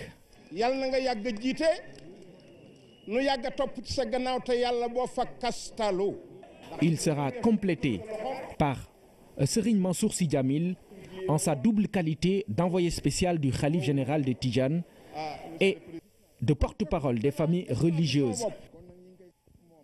Monsieur le Président, pour le président Macky Sall, une mosquée de cette envergure est tout à l'honneur de la ville de Pékin. Elle le mérite amplement. C'est pourquoi il l'a inscrit dans le programme de modernisation des sites religieux. Il a remercié les imams et notabilités pour leur présence à cette cérémonie. Ainsi, la grande mosquée verra sa capacité actuelle passer du simple au double, c'est-à-dire de 2000 à 4000 places. Mieux, de nouveaux minarets symboles culmineront à près de 35 mètres de hauteur. Les femmes seront également servies puisqu'elles auront leur espace de prière. En clair, c'est une mosquée entièrement reconstruite qui sera inaugurée dans 10 mois. Au bureau d'architecture et de conservation des palais nationaux, le chef de l'État a donné des instructions fermes pour le respect de ces délais. Une marque de générosité hautement appréciée par les populations de Pékin.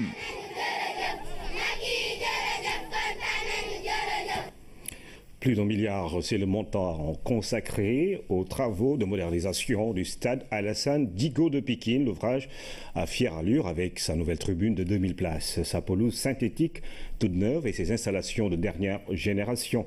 Le président Macky Sall a procédé à l'inauguration du complexe sportif. Voici le reportage de Pape Biram Biguenyaï. C'est un bijou qui est offert à la jeunesse de Pékin.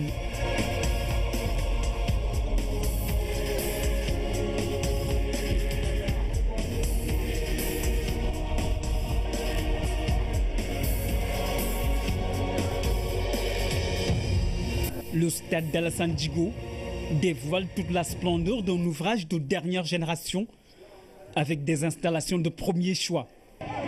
C'est toute l'ambition du président Macky Sall qui se traduit ici en termes d'infrastructures sportives. L'instant sera gravé dans les annales du sport sénégalais, du football en particulier.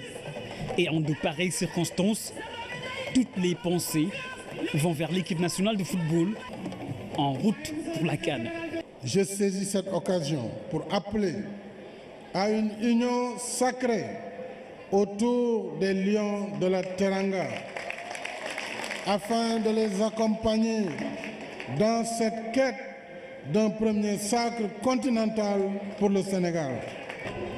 Les sportifs de Pékin sont longtemps restés sevrés de compétitions sportives. Cela fait désormais partie du passé, avec un investissement de plus d'1 milliard de francs CFA, une pelouse synthétique toute neuve, une nouvelle tribune construite